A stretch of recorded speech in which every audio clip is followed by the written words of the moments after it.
Olá, assombrados! Eu sou a Ana Paula e vou contar um relato para vocês de Maledite neste Maledite Day. E aí, tudo bem? Espero que sim, que esteja tudo bem. Já vou pedindo para você deixar o like no vídeo se gosta do canal, se curte os relatos. Se curte os relatos de Maledite, já deixa o like, ok? Não se esquece que tem caixa assombrada do mês de outubro disponível para vocês com o tema Halloween. Tem coisas muito legais, tem caneca de abóbora, tem lanterna de abóbora, tem vela de abóbora, tem gostosura, tem receita, enfim. Tá? Aproveita e garante a sua. E não se esqueça que a gente vai estar na Horror Expo dia 4 e 5 de novembro em São Paulo, no Promagno, tá? Não perde. Vamos pra lá. E vamos então com o relato que é este. A Maledite que nos persegue há mais de uma década. Eita lá, é uma década com a Maledite no cangote. Olá, Ana e assombrados. Me chamo Fulana, mas pode me chamar de Fulana. Tenho 31 anos. Conheci o canal este ano pela minha melhor amiga e sócia. Estou fascinada e maratonando todos os relatos. Eu vou relatar aqui a história do meu companheiro e eu, né, de nós. E o tanto que uma certa Maledite nos perturbou ao longo de 13 anos. O relato é longo, então preparem a pipoca. Os nomes já estão trocados, então pode ler sem medo. Bom, conheci o Marcos quando eu tinha 17 anos e ele 31. Trabalhávamos juntos. Na época eu namorava um outro rapaz, porém o namoro não deu certo por conta da família dele.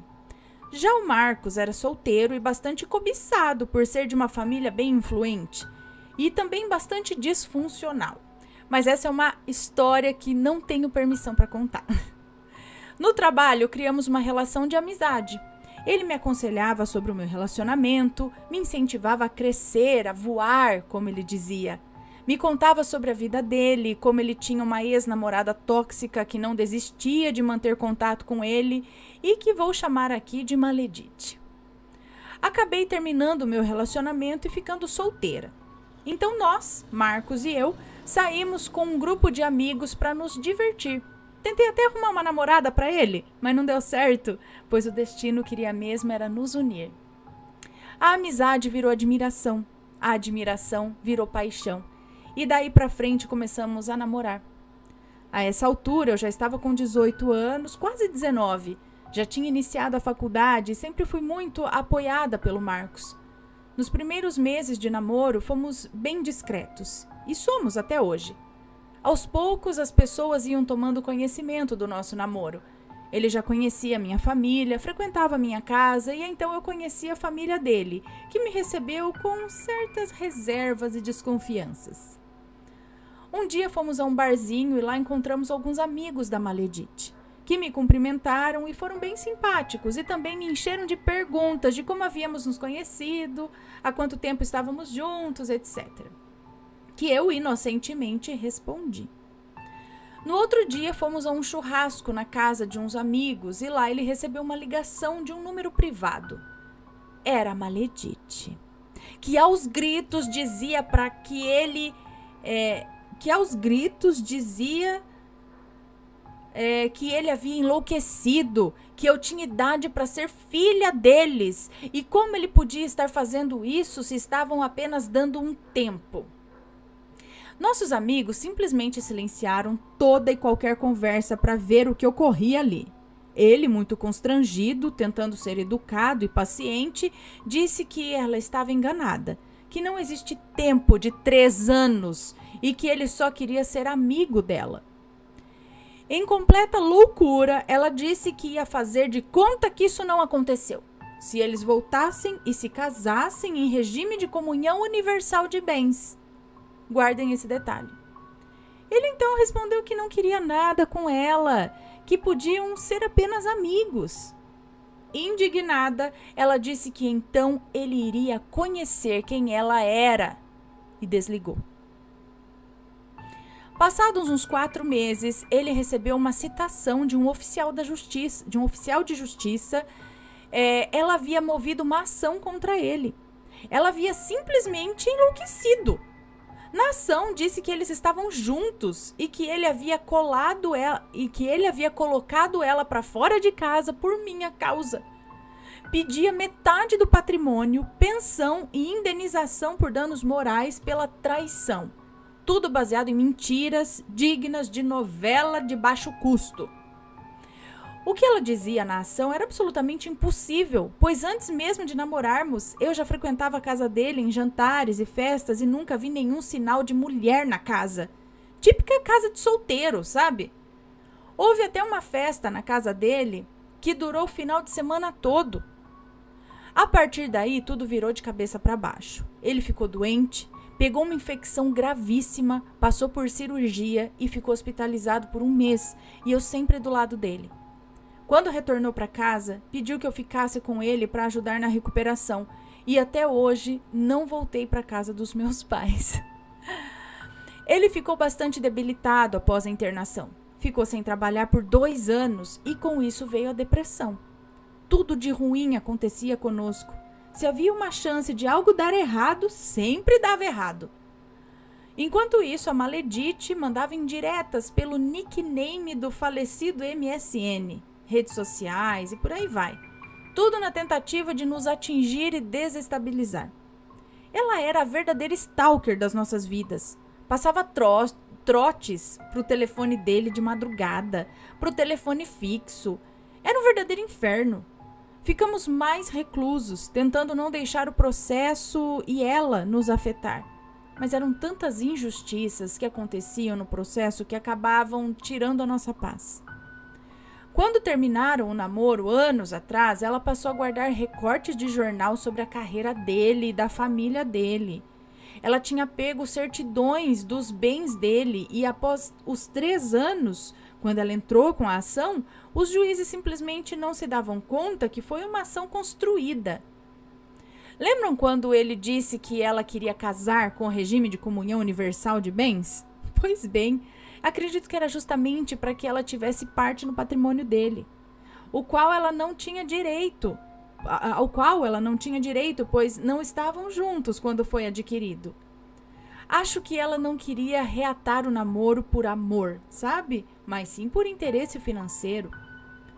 Conforme o processo andava, Marcos ficava cada vez mais depressivo. Nossa vida financeira estava no vermelho. Passamos muito sufoco. Cortaram a nossa luz e a água várias vezes por falta de pagamento. Como apenas eu estava trabalhando e estudando, eu tive que arrumar um segundo emprego para vencer as contas e sobrevivermos. Eu sempre tive mediunidade, mas optei por não trabalhá-la, pois eu tenho medo. Ao longo de tudo isso, sempre me mantive positiva e não me deixava abalar com tudo aquilo que nos acontecia. Mas o Marcos foi me afetando. Mas o Marcos foi muito afetado. Aquela pessoa amorosa, carinhosa e de bem com a vida havia sumido. Deu lugar para uma pessoa amargurada, por vezes grosseira, impaciente. Brigas eram constantes entre nós, por coisas ridículas. Era como se um falasse e o outro não entendesse. Embora estivessem falando a mesma coisa, sabe? Tudo parecia incomodar o Marcos e ele não reagia para nada. Constantemente dizia que a vida era uma droga e que um dia ele acabaria com isso, porque a vida que ele tinha não era vida, na verdade parecia ser um fardo para ele. Um amigo nosso, Rafael, que é muito espiritualizado e frequenta centro espírita, nos disse que o que estava acontecendo conosco era trabalho pago pela Maledite e que ela tinha muita raiva de nós. Rafael ajudou muito, foi um amigo-irmão exemplar. Sempre esteve por perto e ajudou o Marcos a sair do fundo do poço. Enquanto tudo isso nos acontecia, Maledite vivia plenamente uma vida regada a luxos, viagens e festas. Mas o ódio que nutria por nós e o desejo de vingança era maior e não se permitia nos deixar em paz. Com a ajuda de Rafael, as coisas pareciam ter voltado ao normal. Marcos voltou a ter interesse na vida, mudou de profissão, estava feliz e voltou a fazer planos para o futuro. Vivemos momentos incríveis, cheios de alegria e amor.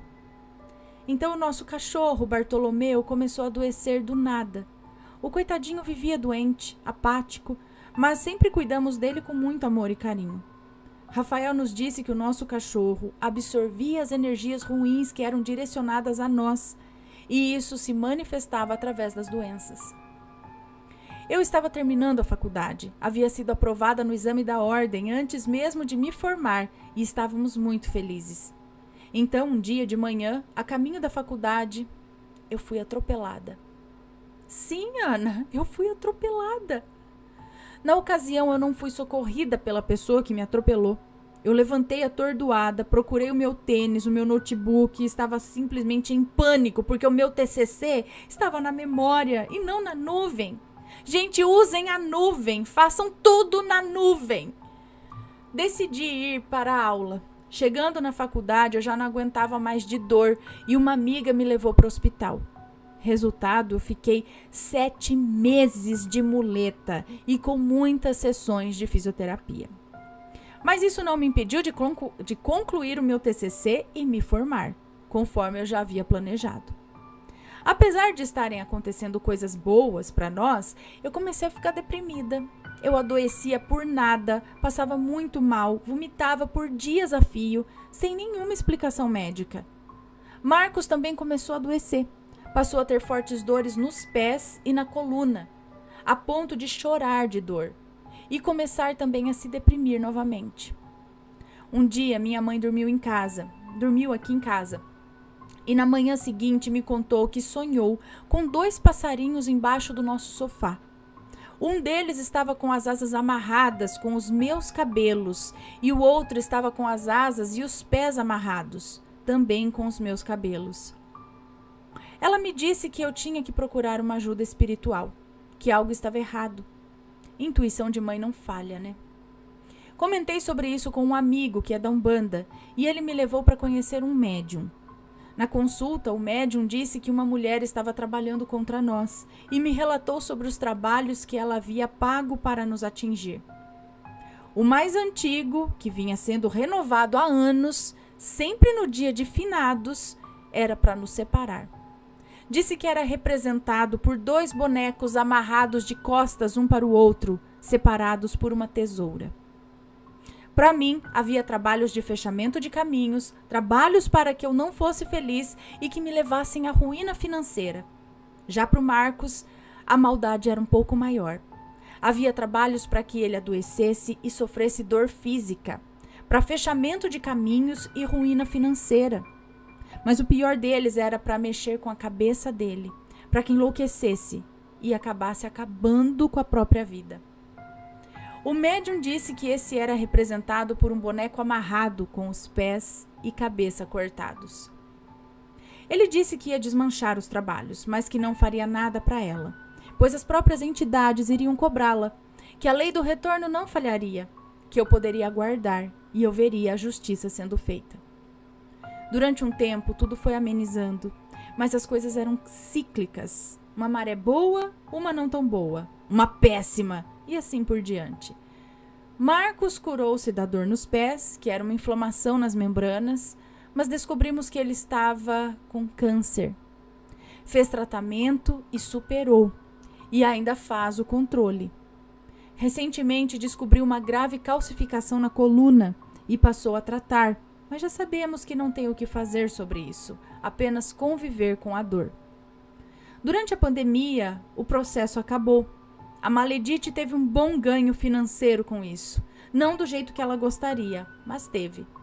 Perdeu quase tudo para os advogados e ainda deve custas processuais bem altas e hoje alega pobreza no processo. Ela está sozinha até hoje, nunca arrumou um namorado.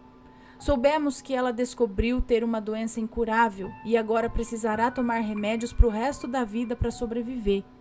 E mesmo tendo provado do próprio remédio, ou maldade, né, do próprio veneno, sei lá, não parou com as suas maldades.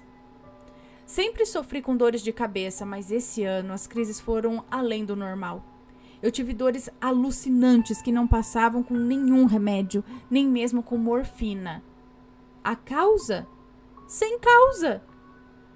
Durante uma sessão de reiki, a moça que estava me atendendo viu 3 seres de baixa vibração acoplados a mim. Um deles estava com os pés e mãos cortados. O outro com o rosto retalhado e com um olho saltando assim para fora. E o último com o pescoço quebrado. Algo horrível que fez ela tremer de medo e pedir ajuda aos seus guias e a São Miguel Arcanjo para conseguir afastar aquilo de mim. Ela conta que nisso apareceu um Exu e auxiliou no meu atendimento, mas que eu deveria procurar a ajuda de alguém que entendia daquela linha, e assim eu fiz. O nosso cachorro, Bartolomeu, morreu de câncer durante a pandemia. No mesmo ano, peguei um filhote, que morreu na minha frente sem causas aparentes. Apenas deu um gritinho e correu para perto de mim e morreu nos meus pés. Em 2022, fiquei com uma ninhada de 6 cachorros do meu irmão e um deles morreu afogado. Restaram 5. Esse ano, enquanto não havia ninguém em casa, houve uma briga entre eles e uma delas foi mordida numa região que tinha uma artéria. Quando eu cheguei, eu fiz massagem cardíaca, respiração boca-focinho, mas não havia nada que eu pudesse fazer e ela partiu nos meus braços. Eu não sei lidar com as perdas. Eu tenho muito apego aos meus pets e isso destruiu comigo. Coincidência ou não, nesse mesmo período a Maledite procurou pelo Marcos, que imediatamente a ignorou e a bloqueou. Não sabemos o que ela queria e nem temos interesse em saber. Quanto mais longe ela estiver, melhor. Desejo o melhor para ela e que ela seja feliz, bem longe de nós. Hoje frequento o xamanismo e estou aprendendo a me proteger desses ataques espirituais, porque sei que a Maledite não vai desistir de nós tão cedo. Afinal, já passou mais de uma década e ela ainda é obcecada. O xamanismo está me ajudando a passar por todas as dificuldades com sabedoria e paciência, a perdoar e não julgar, a ter mais certeza ainda de que tudo que vai volta. O Marcos é relutante em buscar ajuda espiritual e às vezes parece estar com algum encosto. Briga por nada, se incomoda até com os cachorros e do nada ele fica bem novamente. Mas acreditem, ele é a melhor pessoa do mundo, dono de um coração enorme, cheio de bondade. Somos sobreviventes da maldade de um ser humano que é infeliz consigo e odeia a felicidade alheia, que não sabe seguir em frente. Certamente deve ser karma espiritual, mas tá tudo bem. Penso que não há maldade que prevaleça para sempre e nem tão forte que não possa ser quebrada. A prova disso é que, apesar dos esforços dela para nos separar, aqui estamos nós, completando 13 anos juntos. Não foram fáceis, mas não desistimos um do outro. A justiça virá no tempo certo. Peço desculpas pelo longo relato e pelos erros de ortografia, mas tentei resumir 13 anos nessa história. Ana, tenho outras histórias para te contar sobre a minha família e farei isso em um outro relato. Daqui a alguns anos vou te escrever novamente para contar como está a história aí da Maledite. Um abraço enorme, Deus abençoe muito a sua família e de todos os assombrados. Muito obrigada, um beijo para você. Ai, não dá para acreditar que existe gente assim, né? Que simplesmente não consegue viver e focar na própria vida, no próprio crescimento, quer focar na destruição do outro, né? Tipo, vai se tratar, gente, tem tanta coisa aí pra viver, vai ficar fechada nisso, só atraindo coisa ruim pra ela mesma. Pois é, deve ser coisa de karma mesmo, de outra vida, sei lá, gente. Bom, aprendizados a gente tira de tudo, né? E crescimento também, para quem consegue olhar para as coisas com esse olhar de crescimento e aprendizado, consegue tirar leite de pedra. Bom, pessoal, esse foi o relato de hoje. Um grande beijo para você. Se for comentar, que seja com respeito. Se tem uma história desse tipo para contar, tem alguma maledite na sua vida, conta pra gente. E a gente se vê no próximo relato. Beijos e fui! Tchau, tchau!